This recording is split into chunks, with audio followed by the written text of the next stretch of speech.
Wow, I think I have just learned so much this week. It was like taking a crash course. It felt like I learned a whole semester's worth of knowledge just being here for a few days. And that's been really incredible to think critically and also just have a lot of fun and get to know my fellow students really well. I was sort of, not sure what it was going to all be about, but I'm really glad that I made the decision to come.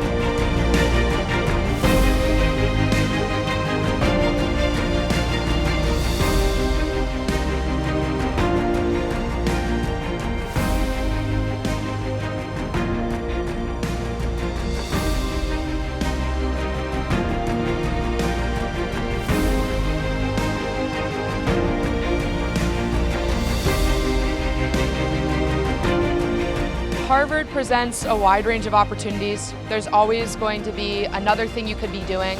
Plenty of people will go to Costa Rica or Mexico for their spring breaks, but only once in your life is Israel Trek going to be an opportunity for you. The organization of the trip is just one aspect. It's beautifully done, but much more than that, it's the people that you're with. The people are pod leaders. They put so much effort into making this just an enjoyable experience. You learn so much every step of the way. You just kind of have to be here to understand it.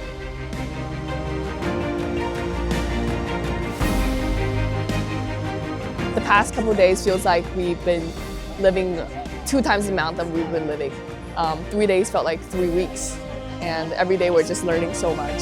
I never thought that I would have the opportunity to be able to ask questions and hear the answers of Palestinians on this conflict. The thing about Israel I remember you saying is, Amir, our tour guide saying, was that you can be sad and serious for the whole day, but suddenly you can switch like this into happiness. And I think that's what we're doing right now. Which is something that we've been told is a lot about what Israeli culture is all about. It's all about dealing with hard stuff on the one day and then going up and enjoying the next. So just like how the Remembrance Day goes into their Independence Day. And that's all you can see here today.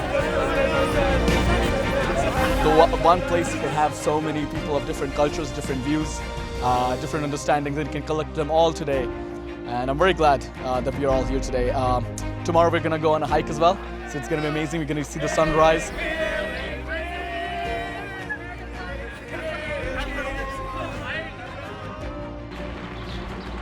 We know it's early, but you're doing great. We're so proud of you. We'll be on top of the mountain soon. We just woke up in the middle of the Judean desert, and it's currently 5:01 a.m. and we're headed up to hike up a Roman ramp. It's very dark outside.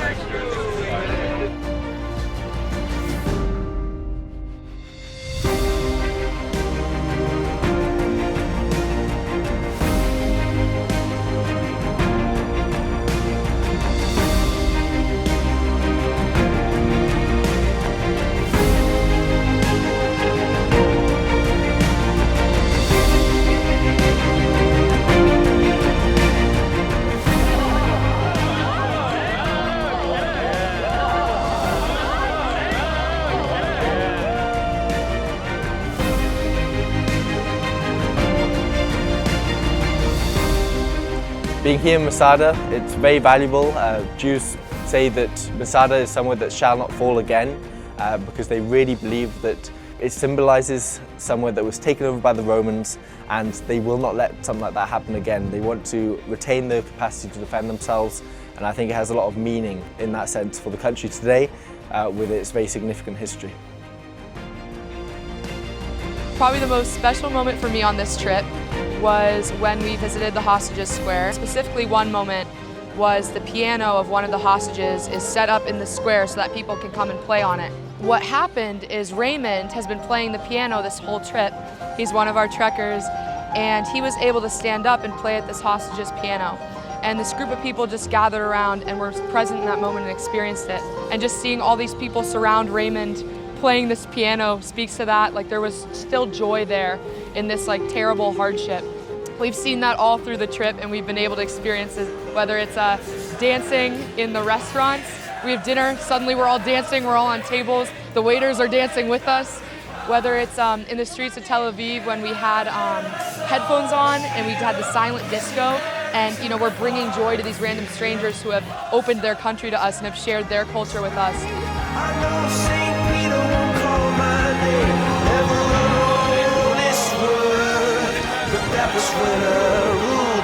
There are so many of these beautiful moments that it's tough to put them into words because you just kind of have to be here to understand it.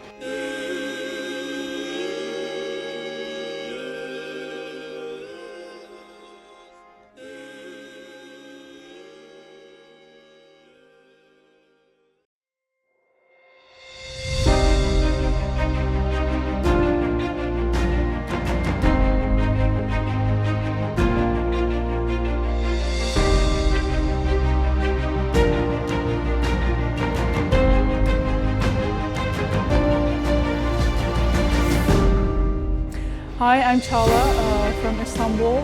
This is our third day, I believe. It's been just an incredible experience. It literally felt like a month. We've been learning so much and interacting with so many people. But I just decided to come here with an open mind, trying to understand the human condition and what people are going through. I was really amazed by how well organized this trek is. I've been really grateful that this trek has allowed us to connect with people from different perspectives, wide range of perspectives, and people who are neutral. There was a message of hope, belief in peace, and it's important to try to find a common ground for people because at the end of the day, it's people that are struggling on both sides.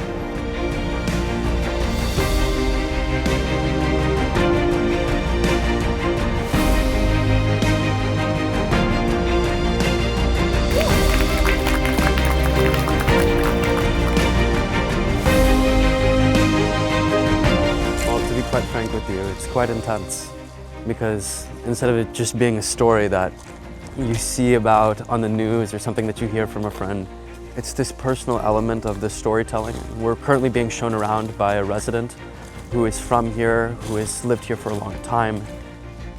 So it's something that is opening my eyes, just stepping out through here and experiencing. It's not just a story, it's people, it's houses, it's bodies, it's lives, livelihoods. That's the scariest part, I suppose. To be here and see it is just like I can't even imagine as a kid living in a place to have this happen to, my friends or myself, and what sort of impact that would have. So for me, it was very different to see this everything with my own eyes, but also to see my friends from Harvard, people that I know who have lost people, and that their friends are pictured here at this site. That really hits a lot closer to home than just seeing this on the news, for example. And so seeing this happening and seeing friends grieving hits deep. And that's perhaps the most important point that I want to make tonight. Israel is a democracy. Yes, an imperfect one. Among other things, it is struggling for the last 2 years with an attempt, as I mentioned, to undermine the impressive institutions which for decades have become the cornerstone of a vibrant, dynamic, free society. The obvious thing is that the best venture capital funds are active in Israel. Period. They all come here to invest and they all invest here. It's about your foreign affairs and your foreign alliances. It's about your human infrastructure and physical infrastructure. And it's also about military power. One of the few people in Palestine who said this is wrong. Oslo is not taking us to any place. That we giving 78% of the land, that we believe it's ours.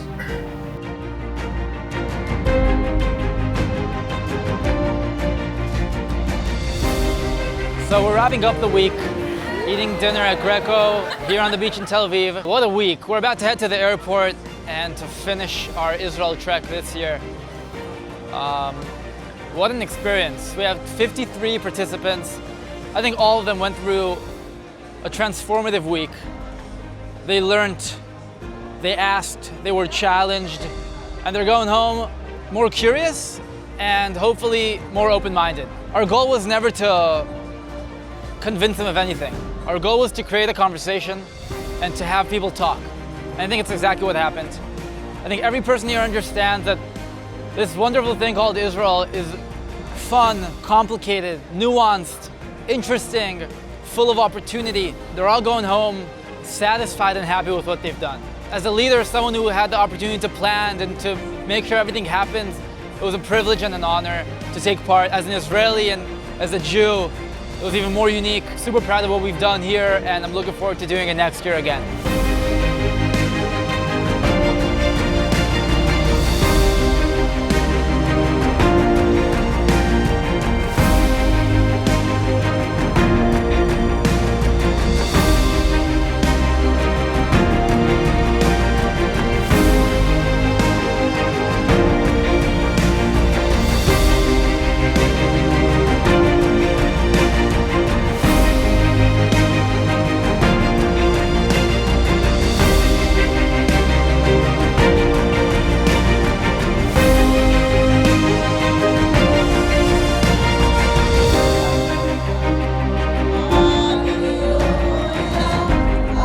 That the music is so rich. You can feel like an energy in the place that goes beyond time, it goes beyond space, it goes beyond even one human, all humans. You can hear it.